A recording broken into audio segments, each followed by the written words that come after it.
वक्रतुंड महाकाया सूर्यकोटि संप्रभा निर्विघ्नं कुरु मे देव सर्वकार्येषु सर्वदा।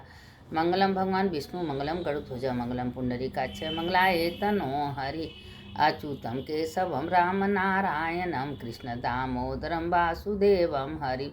श्रीधरं माधवं गोपिका वल्लभं जानकी नायकं रामचंद्रं भजेहम। देखिए, कार्तिक महीना का ये 5 दिन जो है भीष्म पितामह के नाम से चलता है, इसीलिए लोग भीष्म पितामह के नाम से स्नान करना चाहिए, उनका कथा सुनना चाहिए, उनके नाम से पूजा करना चाहिए।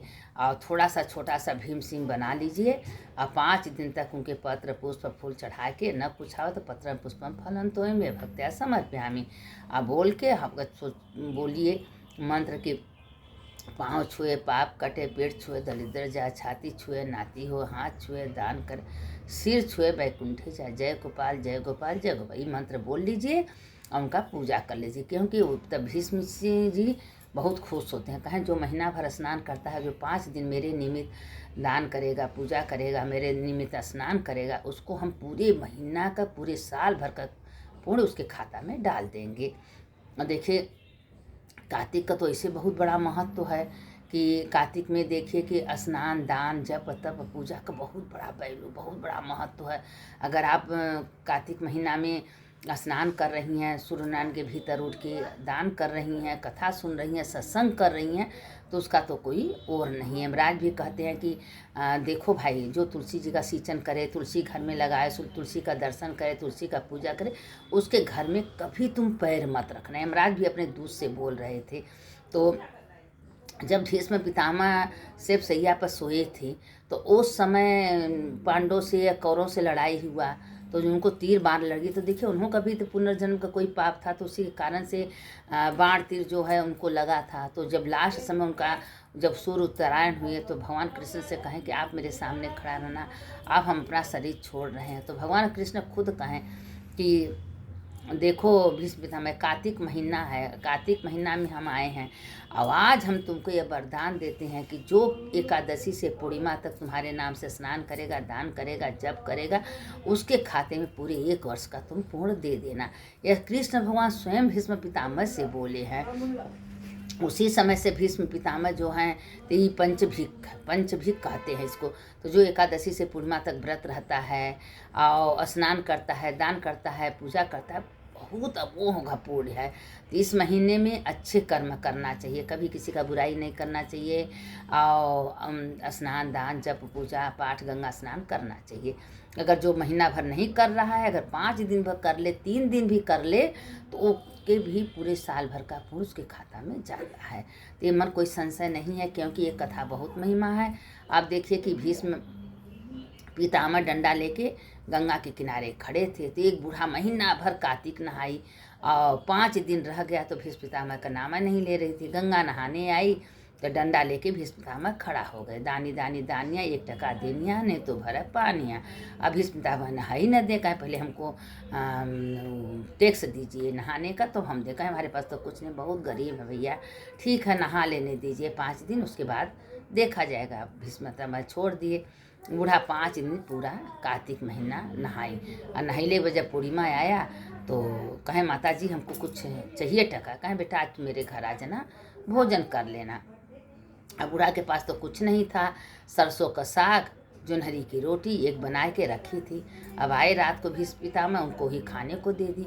जब खाने को दे दी तो भीष्म पितामह कहें कि भाई हमको सोना चाहिए, कहीं इसी घर में सो जाओ। भीष्म पितामह सो गए। तो कहें कि अब रात को उनको पोटी आई, तो कहें कि हम कहाँ निपटे, कहें कहीं निपट लीजिए भैया, क्या करना है वो अपन को निपटे, कहें पूछे कहाँ, कहें सोई थी बूढ़ा, कहें मेरे मंगिया में पूछनी। अब देखा तो सवेरे गई ना, घर में सोना चांदी हीरा मोती सब सोने का महल मकान सब बन गया, क्योंकि भाई वो भीष्म पितामह थे, उनके घर में सब दे दिया, क्योंकि बूढ़ा निष्ठा थी। वास्तव में बूढ़ा गरीब थी, बूढ़ा के पास कुछ नहीं था, लेकिन बूढ़ा मन लगा के पूरा कार्तिक महीना नहाई धोई थी। अब इतने में क्या हुआ कि पड़ोसिन थी कि तुम इतनी गरीब थी, तुम्हारे पास कुछ नहीं था, अचानक तुम्हारे पास कैसे इतना धन हो गया। पड़ोसियों को तो सबसे बड़ा जलन होता है, जो कोई अमीर बन जाता है, कोई अच्छा कर्म करता है, तो किसी को जलन हो न हो, पड़ोसी को सबसे पहले जलन होता है। अब वो पड़ोसी जो है कही कि भाई कैसे तुम्हारे पास न, कहे देखिए हम तो कुछ नहीं किए थे, हम कार्तिक नहा रहे थे, धीरे धीरे डंडा लेके गंगा जी जा रहे थे। एक लड़का था छोटा सा, भीष्म छोटा सा बालक बन गए थे, और वो हमेशा कहा कि दानी दानी दानिया 1 टका देनिया, नहीं तो भरा पानिया, नहाने नहीं देता। हम कहे भैया हमको नहा लेने दीजिए, जो हमारे पास रहेगा पुनवासियों को हम खिला देंगे। तो कहें ठीक है। पुनवासी को सरसों का साग जोनहरी का रोटी बनाए थे, वही खिलाए थे, और वही सब पूछे, हमको बता दिए। कहें कि अच्छा अब लगी छपटी आएगी दूसरे साल, कब कार्तिक आवे, कब कार्तिक को हम भी नहाएं। पड़ोसियों को देख के तो भाई उनको होता, जो कि उनके पास पैसा कौड़ी था, लेकिन वही काम की। गंगा जी गई, दानी दानी दानिया 1 टका देने तो भरत पनिया, नहाए नहीं दे। तो कहें ठीक है पुनवासी को आना, उतरे बोले नहीं। अब भीष्म पितामह के घर में गए तो वही तरह जोनहरी का रोटी, उनके पास तो सब कुछ था, बना दी। तो पूरा घरे में कहें कहाँ पोटी कर दे, पूरा छेड़ी छेड़ी कर दी, इतनी बदबू इतनी बदबू। सफाई लोग करते जा रहे हैं, सफाई नहीं हो रहा है, घर में गंदगी से गंदगी भर गया। अब दौड़ी दौड़ी पड़ोसन के पास गई, कहें कि भाई तुम क्या हमको बता दे। कि भाई जब हम किए तो हम बताए, हमारे घर मन में तो कोई कलछल नहीं था, तुम्हारे पास तो सब होते हुए तुम देखी देखा की हो, तो इसीलिए तुमको ऐसा फल में। कहें कैसे होगा, कहें जाओ क्षमा प्रार्थना मांगो गई, हे प्रभु मन क्षमा कर दीजिए, हम बहुत बड़ा गलती करती, किसी का देखी देखा नहीं करना चाहिए, और करना हो तो अच्छा कर्म करना चाहिए। अरे धन दौलत अपने कर्मानुसार भगवान देते हैं। अब दौड़ दौड़ के गई, भीष्म पितामह आए तो कहें कि ठीक है, तुम्हारे पास होने के बाद तुम दरिद्रपना की हो, कादेश तुम किसी को भोजन न कराई, न कभी 2 पैसा दान पुण्य दिए, तो तुम्हारे साथ तो ऐसा ही होना है। कहें ठीक है, हमको क्षमा कर दीजिए। देखिए हो सके तो हम तो 1 दिन रोज़ भेजेंगे, नहीं हो सके तो एक कथा 5 दिन आप लोग सुन लीजिएगा। तो अपना भीष्म पितामह क्या हुआ कि फिर बालक बन के उनका सब समेट लिए, जैसे उनका पहले था वैसे कर दिए।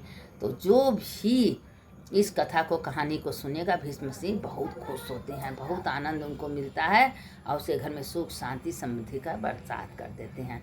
अब देखिए कि जो धनंजय मरा था, पाप कर्म करके गया था, लेकिन वो खाली नहाने का दर्शन किया था। जितना लोग स्नान कर रहे थे उनका दर्शन किया था, तो उसके पूर्व में छठा भाग गया। तो जब कुंभी पार नरक में अग्नि कुंड डाला गया तो भूत गया। अब नारद जी आए तो कहें कि आपको पता नहीं है, ये तो महीना भर सबका नहाने वाले का दर्शन पूजा किया था, छीटा गया है, जल गया, उसे पुण्य मिल गया। तो यमराज कहें कि चले जाओ, इसको सारा नरक दिखा दो, कौन नरक कैसा कैसा होता है। अब ले गए 7 नरक दिखाने के लिए, तो जो कि कौन कर्म के करने के बाद कौन नरक होता है। तो धनंजय के पास जाके प्रेतपति बोले, हे धनंजय, जो भयानक नरक है इन्हें देखो, उनमें पाप करने वाले मनुष्य यमदूतों द्वारा बचाए जाते हैं, कि जब यमदूत पकड़ के ले जाते तो कैसे उसमें डाल देते हैं, नरक में डाल देती हैं। वह पापी चिल्लाता है लेकिन भगवान सुनते नहीं हैं। अनंतर अर्थात में भोजन के समय सुधा से पीड़ित आए हुए अभ्यागतों का जो मनुष्य पूजन नहीं करते हैं, यहाँ नरक में डाले जाते हैं। अब देखिए सब बता रहे हैं कि कौन कौन कर्म करने से कैसे कैसे नरक उसको मिलता है। जो मनुष्य जरे हुए पाँवों वाले नरकों में 6 भेद नाना प्रकार के पापों से मिलते हैं। अंधत्रामिस नरक, दूसरा है बहुत बड़ा नरक, देखो सुई के समान और घोर मुख वाले, जो अपना मूड़ी है नीचे कर देते हैं, पैर ऊपर करते हैं, मारे हजारों कीड़े उसमें काटते हैं, उसमें डाल देते हैं, पकाए जाते हैं। भेदन करने वाले पापी कुत्ते, गीध आदि पक्षियों द्वारा पचाए जाते हैं। तीसरा कर्कश नरक है, घोर दर्शन नरक है, जिसमें पापी मनुष्य क्रमशः अर्थात आरा से चीरे जाते हैं। उनको ले आते हैं, जो यमदूत के दूत रहते हैं उनको आरा से चीरते हैं, चिल्लाते हैं, पढ़ते हैं, फिर चीर के को में डालते हैं, वो जब अपना बुरे कर्म करते हैं। तो फिर चौथा अधित्रामिस नगर, भेद से 6 प्रकार के इसमें मनुष्य स्त्री पुरुष आदि का जो विवाह कराते हैं, जो जिसे मियाँ बीवी में पटरी रहता है, प्रेम रहता है, उसको अलग कराते हैं। जो पति पत्नी रहता है उनको अलग करा देते हैं, उनको झगड़ा लगा देते हैं, नहीं उनसे पसंद करें तो उसको घोर त्रामिस नरक में डाला जाता है, उसको आरा से चीरा जाता है। उसमें कोई कतनी भी संदेह नहीं है। कांटे में डाल देते हैं, सारे भेड़िया उनको नोच नोच के खाते हैं। जो मनुष्य यहाँ पचाए जाते हैं। अगला है महाघोर चौथा नरक है, देखो नाना प्रकार की फांसियों से बाद यमदूत पापियों को ताड़ना दे रहे हैं कि 6 भेद है। कूट शामिल नाम से 5वें नरक के, देखो इसमें अंगारों से अंगारों से आग निकल रही है और उसी में ले जा के काट काट के डाल रहे हैं। पापी यम की यातनाओं द्वारा 6 प्रकार के पचाए जाते हैं। रत्नपुर अर्थात जिसमें रुधिर, मांस, पीप, बुद्धि, कीड़े बह रहे हैं और उसमें उसको जो ऐसा करते हैं उनको, जो मनुष्य नीचे मुंह करके लटकाए जाते हैं। जो वस्तुएं खाने वाले, जो चीज़ें वस्तुएं खाने वाले हैं उनको निंदा करते हैं, चुगली करते हैं, उनको ऐसा नरक मिलता है।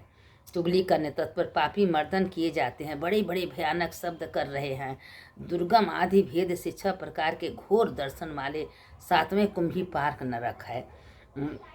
हे धनर्षय, यह तेल आदि वस्तुओं से भेद के 6 प्रकार का इसमें महापापी मनुष्य को यमदूतों द्वारा दंड दिया जाता है, अर्थात तेल आदि में औटाए जाते हैं। हजारों वर्ष प्रयत्न इसमें प्राणी यम की यातनाओं भोगते रहते हैं और चिल्लाते हैं, चिखते हैं, कोई उनको बचाता नहीं है। हाय हाय मैंने क्या किया।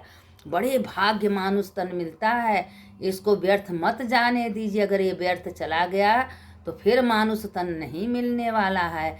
इसीलिए जितना हो सके उतना सत्कर्म कर लेना चाहिए।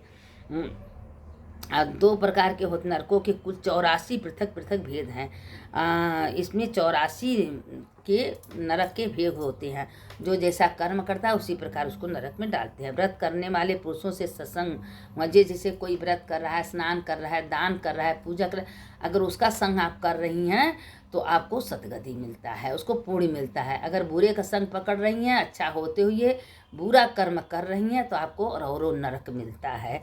जब देखिए श्री कृष्ण खुद बोले हैं कि नरकों को दिखाकर प्रेतपति उस धनेश्वर को यक्षों के लोक में ले गए और यह स्वामी धनेश्वर धन यज्ञ नाम से प्रसिद्ध हुआ। अभी जानते हो जो धनेश्वर इतनी पापी था, खाली दर्शन मात्र किया था कार्तिक नहाने वाले को, तो उनको कुबेर का दोस्त बना दिया, कुबेर का मंत्री बन गया। वो कुबेर के यहाँ भगवान उनको ठहरा दिए। बताइए, मात्र दर्शन कुछ किया नहीं था, मात्र नहाने वाले का दर्शन किया था। जो ज्योति जलाते हैं ना, जैसे हम 1.25 लाख बत्ती जलाए, अगर कोई दर्शन कर रहा है तो उसको भी छठा पुण्य मिल जाता है। तो इसीलिए जितना लोग दर्शन पूजा कर लेते हैं, कोई धर्म कर रहा है उसको सहयोग कर देते हैं। कोई स्नान करने जा रहा है, अगर उसके पास कुछ पैसा नहीं, आप उसको 20-50 रुपया दे दीजिए कि हमारी तरफ से जाके नहा लो, हम पैसे के पीछे नहाना मत रोको, तो उसको उसके खाते में पूरा पुण्य चल जाता है। जैसे उसके पास दिया बत्ती नहीं है, आप अगर दिया बत्ती दे दीजिए कि जाके तुम जला दो, छठा भाग तुम्हारे खाते में चला गया। वो तो जलाएगा, पुण्य पाएगा, लेकिन तुम भी उसको पुण्य मिलेगा। किसी के पास माचिस नहीं है, कोई बत्ती जला रहे, तुम माचिस दे दो, पुण्य मिल गया। देखो ये सब थोड़े थोड़े में बहुत पुण्य है। अब बहुत ज़्यादा पुण्य कर रही हो, मन कहीं कहीं पाप भी बन जाता है। तो इसीलिए किसी का मदद कर दीजिए। कोई स्नान के लिए, जप के लिए अगर कोई रास्ता आपसे पूछ रहा है, मांग रहा है कि ये करने से क्या फल मिलता है, तो आप उसको रास्ता दिखा दीजिए कि देखिए ये करने से यह पुण्य मिलता है, यहाँ दीप जलाने से यह मिलता है, यहाँ नहाने से इसमें पंचगंगा का महत्व है। अब पंचगंगा नहाने से 10,000 नहाने का पुण्य मिलता है, तो उसको बता दीजिए। ठीक है, आपको बताने से अगर वो चला गया तो उसको भी पुण्य मिलेगा। तो ये सब बहुत महिमा है। और ये कार्तिक महीना तो विशेष करके है। कार्तिक में तो स्नान, दान, दीप दान, पूजा का बहुत बड़ा महत्व है।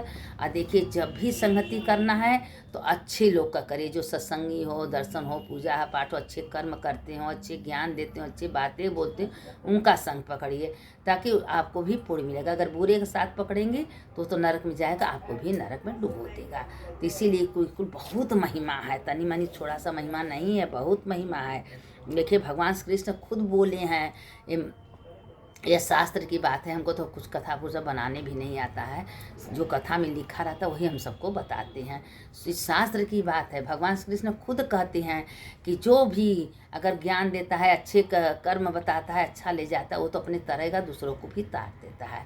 तो ये सब करने से कृष्ण भगवान स्वयं कहले हैं कि ये मेरे अंदर आत्मा में विराजमान होता है।